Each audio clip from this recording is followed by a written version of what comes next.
Hey, Shalom. Before I continue with this lesson, I want to start off by giving all praises, honor, and glory unto Yahweh, Bahashem, Yahweh Shai, Bahashem, Rakak Wadash.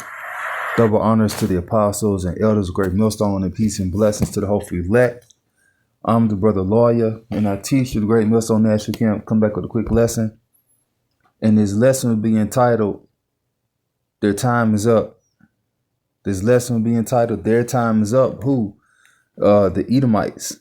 They're in, and I'm gonna go right into it. And I don't have no presets planned, so I'm gonna start pulling some as I speak. So right now I'm gonna get Salaki, I believe it's Job.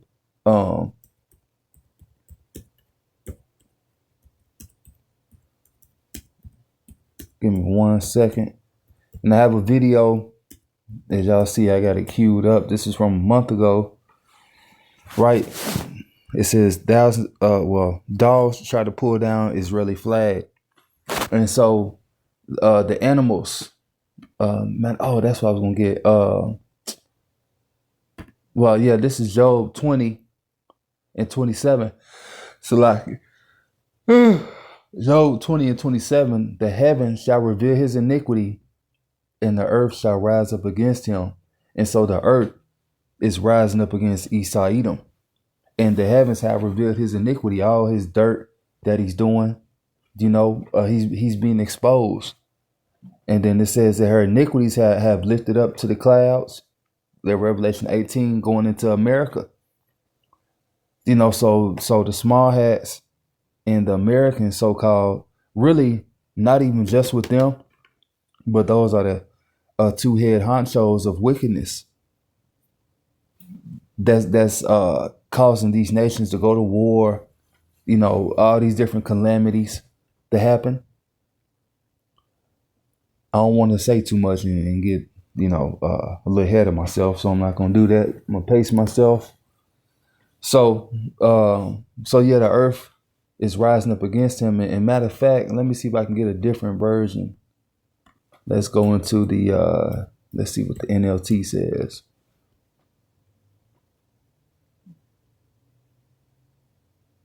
Damn, no, that's not what I want. Let's see about the GNT.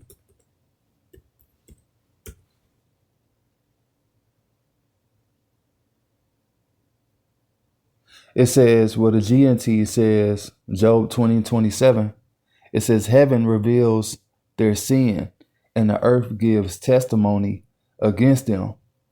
It says all their wealth will be destroyed.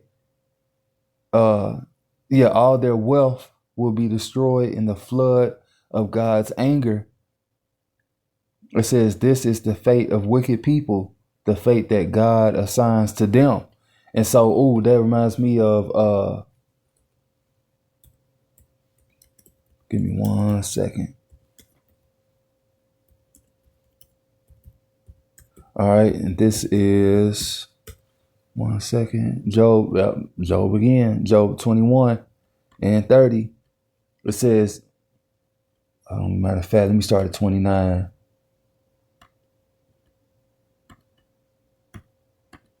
It says, this goes into the wicked. I'll get the main point. Job 21 and 30. It says that the wicked is that the wicked is reserved to the day of destruction. They shall be brought forth to the day of wrath. And their day of destruction is coming. Give me 1 second, Salaki. All right, Salaki. Yep. Forgot where I left off at. But yeah, the earth is rising up against them. All right, so we're gonna keep going. I read that Job 21. Salaki. Have to go and do something real quick. Lost my place, but it's all right. And matter of fact, I read that Job 21 and 30. So let's go ahead and play this video.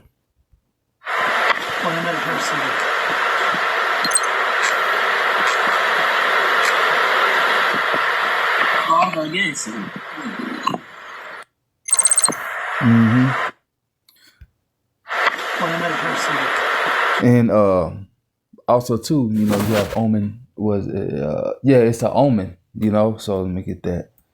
Omen. Let's see definition. It says omen. Omen. It says an event regarded as a portent of good or evil. But this is it's a good omen for the nation of Israel, because we know that they're about to be taken out the way.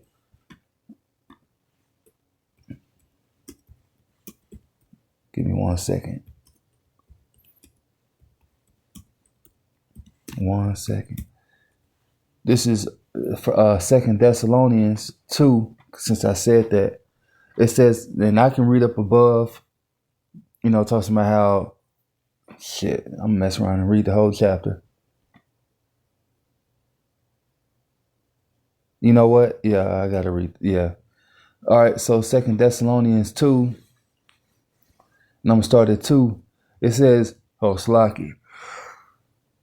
It says, let no man deceive you by any means, for that day shall not come except there come a falling away first, and that man of sin be revealed, the son of perdition. So the falling away that happened, we was led into all nations, into captivity, and the times of the Gentiles have been fulfilled. And that says, that's spiritual, says as low as $3.33 per month, Bible study or something like that, but 333 understanding. But yeah, that man of sin has been revealed. We fell away, led into all nations, and even at that time, the man of sin was known, all the Greeks or the Romans, which are the Edomites, but you have Israelites that were cleaving to the ways of the Romans and the Greeks. That's why I say there's no difference between Greek nor Jew, because those Greeks were Jews, or they were Israelites.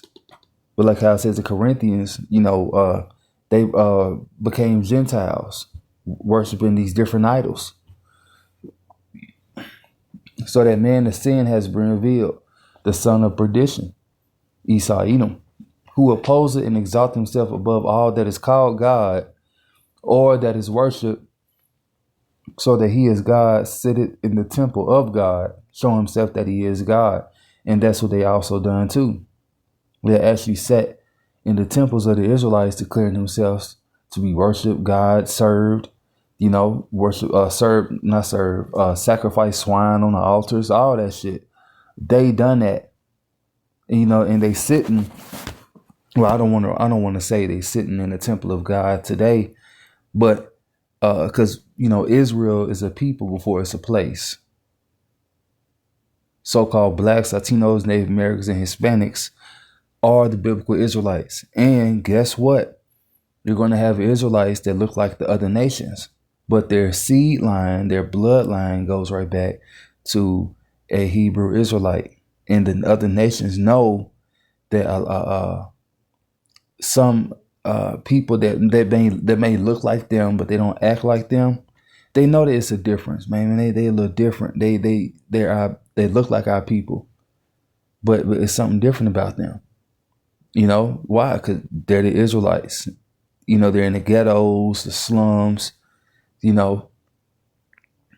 all that. The curses are happening unto them too. But anyway, not trying to fall away from, not fall away, not trying to go off into something else. Right back on Esau's ass. 2 Thessalonians 2. And I'm just going to get verse 7. For the mystery of iniquity do already work. Only he who know will let.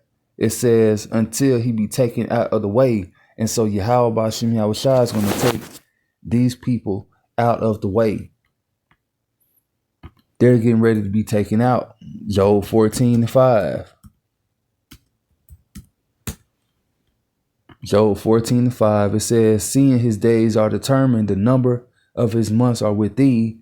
That has appointed his bounds that he cannot pass. So he has a certain time limit, a boundary of time to rule that he can't extend his stay. You can't extend your stay here. You know, your time of ruling has been set, and that's it. Give me 1 second.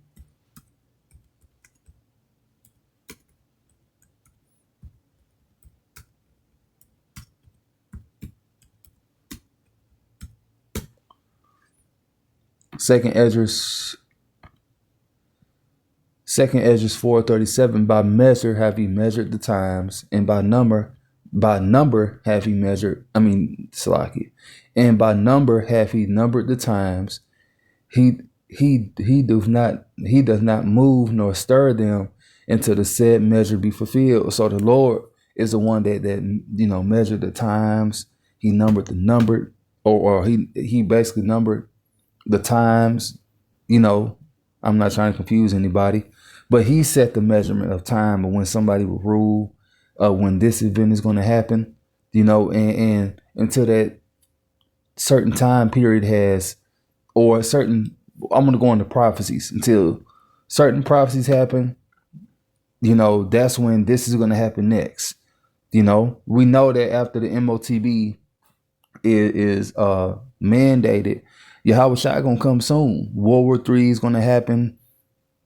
All of that. But I got that to prove that, the Lord had a certain measure of time for everything. And that's it.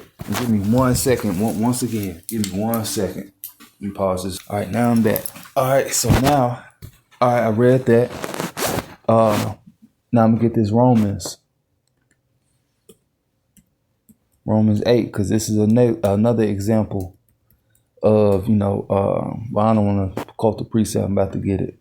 So Romans 8, just got to find it. And 19, it says, for the earnest expectation of the creature waited for the manifestation of the sons of God. And so the creation, is waiting for the manifestations of the sons of God, the actual Israelites. The whole earth is waiting till this man get taken out of power. And the earth is going to rejoice when he's taken out of power. Hell, the other nations are going to rejoice when this man is taken out of power, because when we rule the earth, it ain't going to be like how you did, nigga. And you are the actual nigga. Romans 8. Well, was it 19? Yeah, it says Romans 8:19. This is the Good News translation. Yeah, Good News translation. It says, all of creation waits with eager longing for God to reveal his children, which are the Israelites, so-called blacks, Latinos, Native Americans, and Hispanics. Then you got the Israelite foreigners that are scattered into all fucking nations. And you still got bitch-ass Israelites, 2/3 that know that they Israelites, that's saying that the heathen can be saved. No, the actual heathen Gentiles cannot be saved.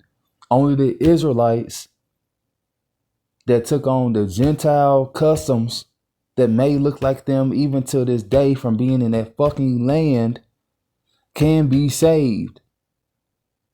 And it's not that hard. When you read about the Hellenistic period, you have read Acts 2. It tells you Jews out of every nation under heaven.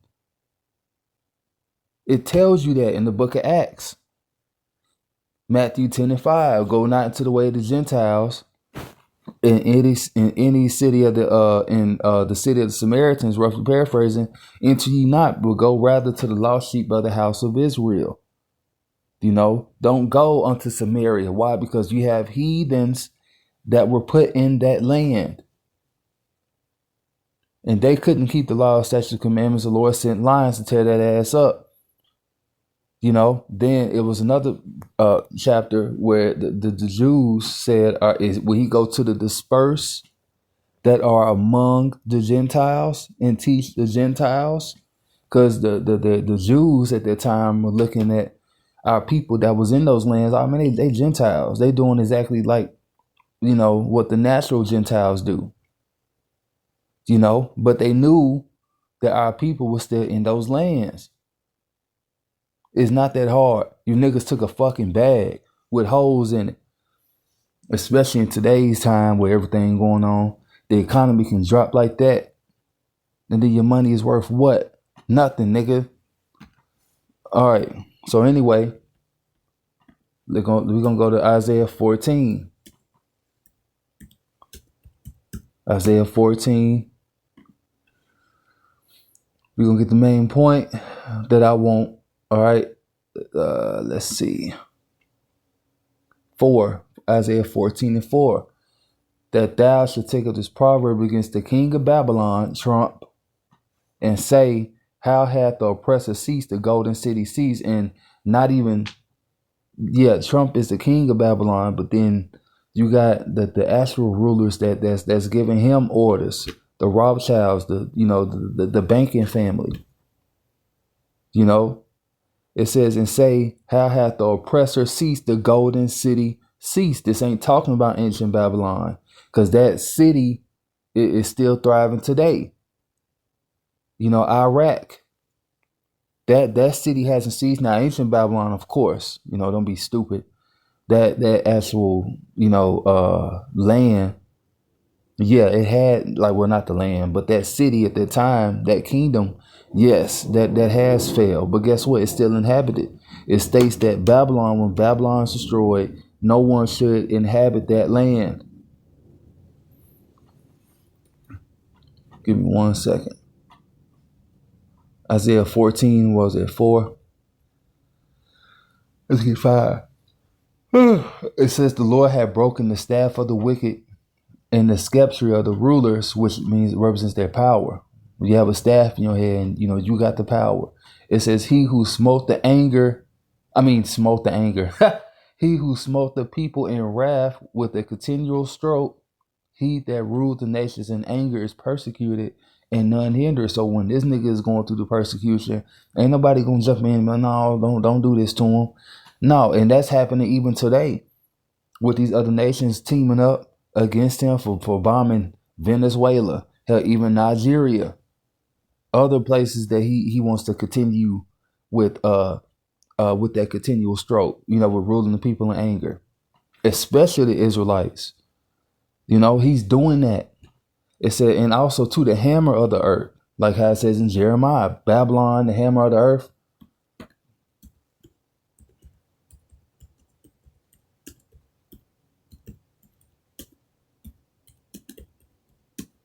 One second.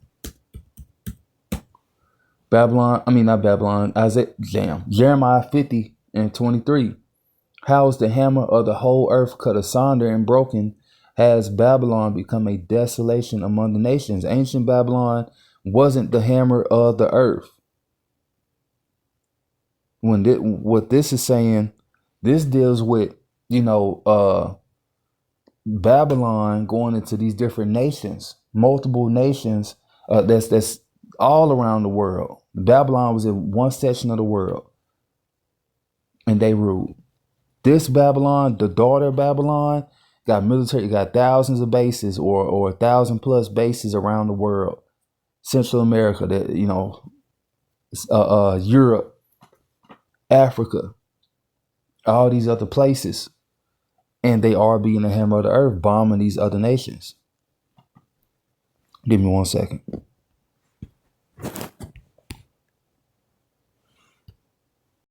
All right, Salaki. So yeah, they're doing that. Isaiah 14, I think I read 5, 6, 7. It says, the whole earth is at rest and is quiet. They break forth into singing.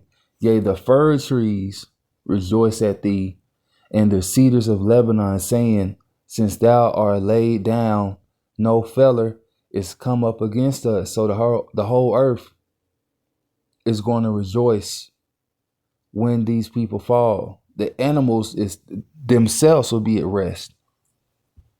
Animals ain't gonna be eating each other no more. And that's another prophecy that got to come to pass. When the kingdom of heaven is established. It says hell. Well, let me see.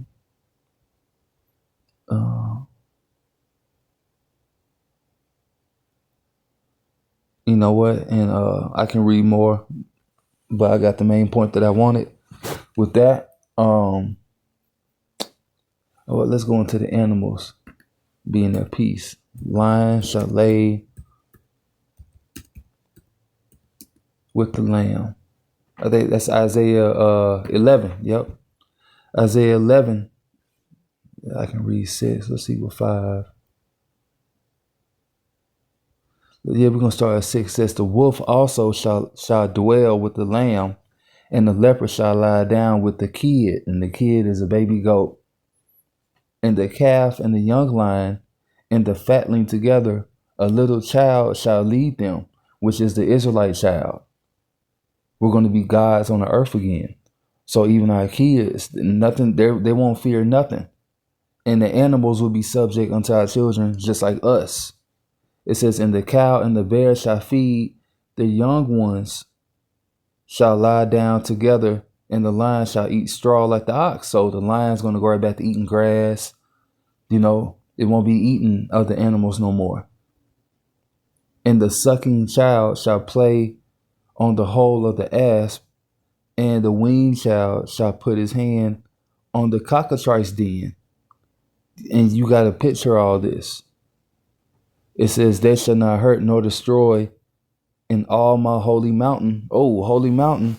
But it says they shall not hurt nor destroy. But ain't war going on within the land right now today? It says, for the earth shall be full of the knowledge of the Lord as the waters cover the sea. And in that day there shall be a root of Jesse, which shall stand for an ensign for the people. To it shall the Gentiles seek, and his rest shall be glorious. The Gentiles going into the Israelites. And then it explains that when you read Isaiah 11:11 on down, the dispersed of Judah, it says, verse 12, and he shall set up an ensign for the nations, and shall assemble the outcasts of Israel, and gather together the dispersed of Judah from the four corners of the earth. The Gentiles. Come on now. I got that. Let me get this Ezekiel. Ezekiel 35 or 36. Is it Ezekiel 35, 36? No, let's go into Seer. No, let's go to it is 36. Because this is gonna tell you who's in that land today. Word therefore. Yep, Ezekiel 36:5. Therefore, thus saith the Lord power. And I'm gonna end it with this. Surely in the fire of my jealousy have I spoken against the residue of the heathen, and against all Idumea, which is another way of saying it's a Greek way of saying Edom. It says, which have appointed my land into their possession with the joy of all their heart, and with the spiteful minds to cast it out for a prey. So it's telling you who the land is appointed to, the Edomites. Let's get the GMT. They should have it. All right. Salakia. Ezekiel 36 and with the glee and contempt they capture. Ooh. Ezekiel 36:5. I, the sovereign Lord, or the sovereign Yahweh, have spoken out in the heat of my anger against the surrounding nations, and especially against Edom. Now, I said the surrounding nations. When you look at an ancient map, all other nations were surrounded around the nation of Israel. And then the kingdom is going to go right back to that. So you look at an ancient map, an ancient map, the kingdom of Jerusalem. Well, I'm gonna pull it up. Give me 1 second. Yeah, so right here I typed in kingdom of David. Right. So right here, as you see, Ammon, Moab, Edom, and then you had other nations that were around. So that's who the Lord is against, and these people are here today. So anyway, it says, Ezekiel 36:5, and especially against Edom with glee and contempt. Let's get the word for glee. Glee. Definition of glee. It says great delight. So they had great delight in taking the land of Israel. And matter of fact, hold on. Oh, this is a GNT. Hold on. Yeah, this is it.